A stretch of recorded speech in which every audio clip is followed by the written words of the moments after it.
It sounds like a branding label, family zoning, but it really signals how cities like San Francisco are being pushed to change fast because of the housing crisis, and how leaders are scrambling to prove they can keep up. Zoning debates aren't just about building. They're about everyday life, which businesses line our streets, how we plan for the future, and who gets to stay when the neighborhood shifts. And while the mayor's plan gets most of the headlines, the real action is in the negotiations, where politicians shape amendments and decide what this policy actually delivers for the people they serve. This is Between the Fog and Fury, a podcast about San Francisco politics from an Asian American perspective. I'm your co-host, Natalie G. I'm Michael Nguyen. And I'm Jeremy Lee. Oh my gosh, we're playing musical chairs. Natalie's in the most far left position. And I'm in the middle because it's juicy in the middle. And Jeremy here. Mm-hmm. How are y'all doing? Great. We're recording this the day after the No Kings protest march. Mm-hmm. Did everybody go? Yes, I emceed at the Ocean Beach one.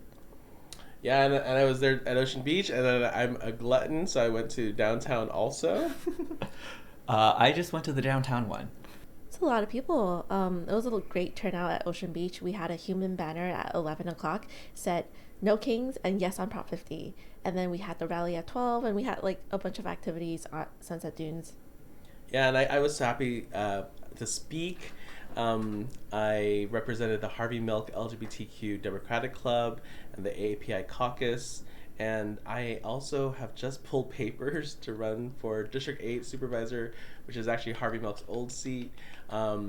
If I were to win, I would be the first Asian to represent that district and the first gay Asian elected to the board. So it's really exciting times and a lot of just feelings and emotions. And then I got to go to downtown, and I did I joined the rally, the march as it was going. And one of my favorite activities is to look at the signs, and then I just make up a cheer for the sign or the person. And I saw this chicken. I was like, the chicken, and I need to go talk to the chicken, and the chicken said, cluck this. And I was like, okay, what's the song gonna be? And it was just so much fun because it's just a little bit of walking, right? And you have to kind of amuse yourself, and sometimes protest marches can be so quiet, so it's like a cheer for democracy, you guys. How about you, Jeremy? I love the energy. I come from a place where protest should be a party. Mm-hmm. There should be drums, there should be chants, there should just be an energy that of excitement that people want to get out. And it was nice seeing that downtown, just seeing people out with all their different signs, people bringing their kids and showing them hey, this is what's important. Mm-hmm. Showing up in peaceful protest and making your voices heard. That is a cornerstone of our democracy. Yeah, it was just so beautiful, the different kinds of people who are there, families, and it's all about freedom. The Republicans like to say, they were calling these hate rallies or whatever. Yeah. It's y'all own the hate rallies, okay? Come on now. This was freedom and bubbles. Come on. Lots of bubbles. And love. Bubbles and inflatables. A lot of love. So much love. Love for this country, love for the city, and it's just love. And I think that's different with a lot of the left movements is we base it off of love. Mm-hmm. Right. So today we're talking about family zoning, which is the mayor's upzoning proposal. This issue is really current and really important.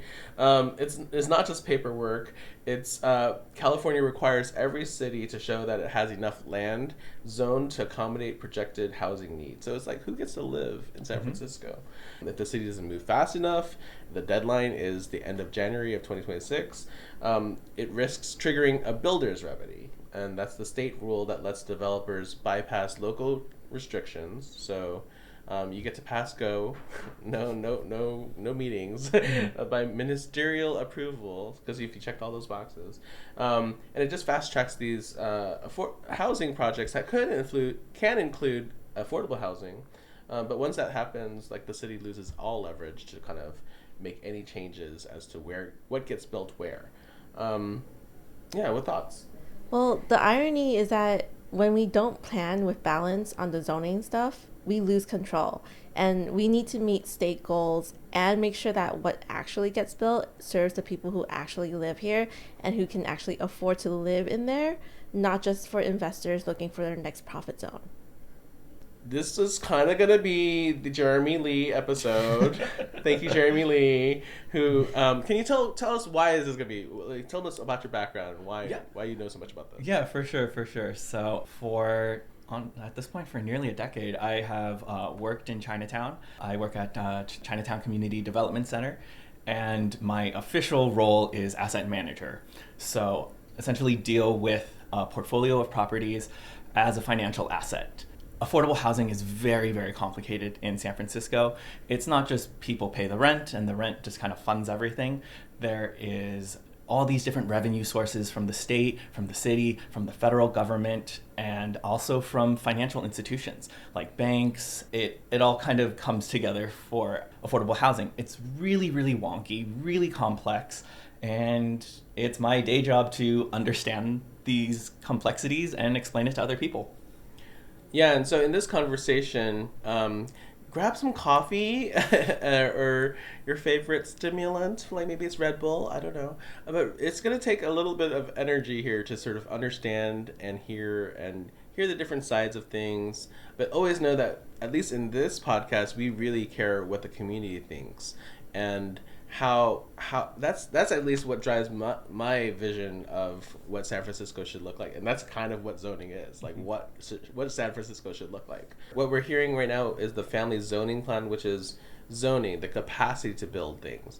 It doesn't actually mean building things, right? Like yes. It's not, which Yeah. I call production, or we also call development.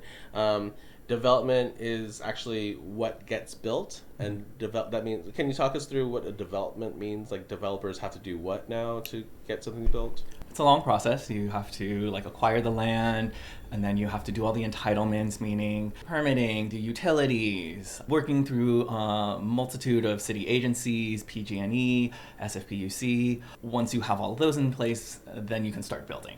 Hire a general contractor and get things off the ground. But even before that, funding has to happen too, right? Or is it happening at the same time? Well, it depends on the kind of development. So for 100% affordable housing, that's the period where you're kind of going out and really piecing together the entire puzzle. You're applying to different programs from the state, federal, and city to bring in funding. If you want to do formerly homeless individuals at this site, if you want to do veterans housing, say you're going to house women fleeing violence, that comes with state money attached to it. So you're kind of piecing together these buckets of money to make sure that your building pencils out in the end. Mm-hmm.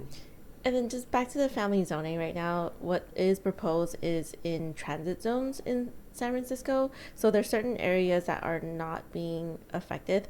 There's the east side of San Francisco that is not being affected at all because the east side has been building. And then personal drop, because I work for District 10, we've been building a lot of housing in there. We just opened 100% affordable housing at the Sophie Maxwell building. So it's possible, but the rest of the city, it hasn't been building as much housing as the east side. The other thing that kind of popped in my head, it was just sort of development, the actual production of the housing is where all these creativity things can happen, right? Oh, yeah. You have social housing where the government actually becomes a developer and says, hey, we'll build some housing. Now, do you trust the government to build housing? I don't know. But and the federal government hasn't been doing this for decades now, right? Because this is my understanding of it. There's lots of ways to create different kind of production of housing or development. And why do people confuse the two between zoning and development? Because it's weird. It's hard. Yeah. I think just overall, housing development is it's wonky, it's complicated, and people just want a simplified answer. But they're tired. Yeah. It's hard. It's hard. Yeah, so I think it's oftentimes why we kind of defer to our pre-existing understanding of these things, like through SimCity, like through Minecraft. Mm-hmm. This is starting to sound like YIMBY versus NIMBY. So let's get to the brass tacks. What is at stake? What are the actual state housing requirements that San Francisco must meet? And who enforces those decisions? The state. of California, specifically the Department of Housing and Community Development, has put a set of mandates for all the different counties in California of what they need to produce in terms of housing to essentially alleviate the housing crisis, as well as, plan for the growth of our state. So in San Francisco specifically, we have been required to zone for 82,000 new units, half of which have to be affordable. Got it. Yeah. And then just like tackling the homelessness crisis, like, can you just walk us through someone who is experiencing homelessness? We get them into a shelter, and then we try to get them to permanently supportive housing because we have to get them a job and try to. Is that right? So the shelter system is really meant to connect homeless individuals with services. The city has kind of like an intake process, and then they will do an assessment, and based on their assessment, they will refer these individuals to permanent supportive housing sites. So almost everything is done by referral. Okay. Yeah. And so, but it's so when we talk about family zoning, it's not talking about the shelter system, is it? No. Okay. This is about new developments, because we need to make sure that San Francisco has the capacity to build more housing. Right now, we don't have the capacity to build 82,000 units. Based on current zoning, I'm not exactly sure what it is, but it definitely falls short of 82,000. Well, it's not just the zoning thing, it's also infrastructure. Yes. San Francisco doesn't have the infrastructure right now. We can't just think about zoning and not do increases or not improve our sewage system, not improve our transit system. So like with zoning and increasing housing, we do have to bring in public infrastructure to support that.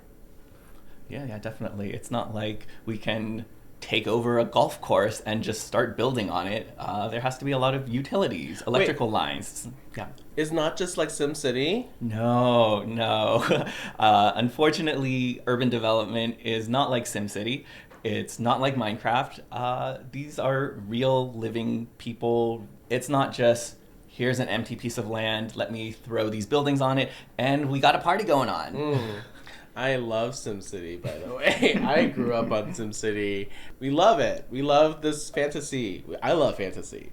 But housing policy is not fantasy, right? So real life is not like a game. In San Francisco, our systems, like our sewage system is over 150 years old. Oh. And there's like a lot of deteriorating things in there. Does it go right out to the ocean or something? Like, there's a treatment plant. Okay. We can go in that in a different episode. There was a EPA lawsuit. Just look it up. Anyways. SimCity, you can just build from the ground up and you like have all these infrastructure built in the game. In real life, we have to work on like the actual infrastructure, whether it's an aging one or whether it's building it out, making it stronger so that it can support more people. Magical realism is awesome, but it's fiction. It's not real. So we are now in real life. Yeah. Prime example is Treasure Island. It's a man-made island here in San Francisco. A lot of developable land. So we have a whole city agency dedicated to the development of Treasure Island. And it costs money to bring those power lines, bring those sewer lines to this man-made island, a lot of which isn't there. So it's a lot of upfront costs just to get things off the ground. Why are people so afraid of family zoning? What do they think's gonna happen? Like, what's so scary about zoning? Natalie? I can talk a little bit more about this one. I think, we have a lot of market rate housing that actually hasn't solved our housing crisis here in San Francisco. As we know, rents keep getting higher and higher and families get pushed out. We're building studios. Studios isn't really family size housing. It's like you can't fit a family of 4 in a studio. I mean, you can, right? Like SROs. Yeah. Like it happens, but that's not exactly the most ideal living condition. Folks are afraid of people losing their rent control units because right now, as the law is written, it doesn't provide protections for rent control. Going back to what Natalie said about just like the size of the units, if we didn't have government involvement, the market would dictate what gets built. So the market right now in our housing crisis would dictate studios, would dictate 1 bedrooms, would dictate far less 2 bedroom, 3 bedroom, 4 bedrooms. We are a growing city and we have lots of families that need housing. And so if we just let the market dictate, then we still have a shortage of housing for families that specifically need it. If the family zoning doesn't pass at the end of January next year, the builder's remedy kicks in. We talked about it a little bit, but what is that, and like how does it actually work? Why is it seen as a threat to local control? The state housing element, like we said before, requires us to build 80 or zone for 82,000 units by the end of January. If we do not meet that deadline, if the state deems that we do not have the capacity to build 82,000 units, the state will essentially institute what's called the builder's remedy. Let's say there's a plot of land in the Sunset, like right now, the Sloat Garden Center is a site. Under the builder's remedy, a developer can build however tall they want, and as long as that building meets very minimum building code requirements, they can build it. We lose any and all leverage to object to this development, to try and stop it. It's the state saying essentially, hey, we gave you a chance to try and figure this out. You failed. And so now we're letting developers just really build whatever they want as long as it meets a very minimum standard. So let's go back. Who made this happen? Like, who made it so that we have to do this? That would be our very own representative, Scott Wiener, who passed legislation to put these very almost draconian measures in place, that if we don't meet these requirements, we lose all leverage. Yeah, but I hear from District 8 residents very specifically about being YIMBYs, and while I'm not a YIMBY, I actually am not a NIMBY either, so I'm somewhere in the middle, and I know we have to build more housing, and so, the argument is that, like, San Francisco has been having this issue for decades, through various reasons. Nothing has gotten done, so we are not actually building housing. We're behind on housing. Scott Wiener was very prolific and architected this legislation. Is it all that bad? Is it really, really bad? Or is it just sort of a framework that, like, it's setting up some rules to create something to happen? In that respect, doesn't that make sense? That's really a big question. This housing element is really focused on zoning. It's the blueprint, or the kind of the rules by which we develop, but it doesn't necessarily dictate what actually gets built. If we zone for these higher height limits, these denser buildings, we still need someone to come in and build it. There's nothing in this legislation that is requiring developers to come in and actually build these buildings here. So we talk about a framework, but why don't we incorporate things like tenant protections, 100% affordable housing, and just protections for small businesses in making a framework? Natalie has brought up amazing points, edits, right? Like amendments, tenant protections, which I think Cheyenne Chen is doing, and even more protections for anti-displacement, what will happen if you are displaced, but then also 100% affordable housing. There's all these, this is so complicated. I know Supervisor Connie Chan is doing some amendments. I know Myrna Melgar is doing some amendments. Natalie, can you talk about this? I know maybe we're skipping ahead, but I'm just curious, like, what is the timeline right now with these zoning amendments? Yeah, so right now the family zoning is back at the board, but the board has to hear it in committee first. And since we're recording this on October 19th, tomorrow, October 20th, it's going to be a huge hearing at the Land Use and Transportation Committee on this zoning. This is where supervisors will also propose their amendments to be added. And then we're not done there. Once the amendments are proposed, they have to be voted on by the committee. And then we'll see what happens, because eventually it'll go to the board. So if everything falls in line by November 3rd, then Chair Melgar could send this as a committee report to November 4th Board of Supervisors meeting. That would be the fastest timeline. So we have to get all this done before January 31st. There's also winter recess for the board, so the second half of December, supervisors are not meeting because it's on winter recess. So tight timeline. Tight timelines, and these really make a difference. Check back for part 2 to understand why people care so much and learn how legislation gets passed. If you're enjoying listening to the show, let us know. We read every message, every comment. It's amazing to see that we're growing our audience members, and it's how we know that these conversations are lifting the fog. Follow at Fog and Fury SF and subscribe on Spotify, YouTube, or wherever you get your podcasts. like, share, comment, drop us a note. And if what we're saying is resonating with you, talk about it with your friend, have more conversations. Say, hey, I saw this clip. What do you think about this? That's awesome. Mention it to someone, send it to a coworker, someone you go to school with. Word of mouth is very powerful. This actually is core to our politics and our democracy. So how real conversations about the city that we love start to spread. San Francisco is your city too, and we want you in this process. And I'm Michael Wynn. I'm one of your co-hosts. I am a proud District 8 lifelong renter, an advocate in this city, and I'm running for District 8 supervisor in 2026. My name's Jeremy Lee. I'm not running for anything. Congratulations. But as a third-generation San Franciscan, I truly love this city and everything it encapsulates, and the diversity, the character that it is, and just love everything about San Francisco. And I'm Natalie G., one of your co-hosts, SF born and raised, still here in the city, and I live in the Sunset right now. This has been Between the Fog and Fury. See you next time. See ya. See ya.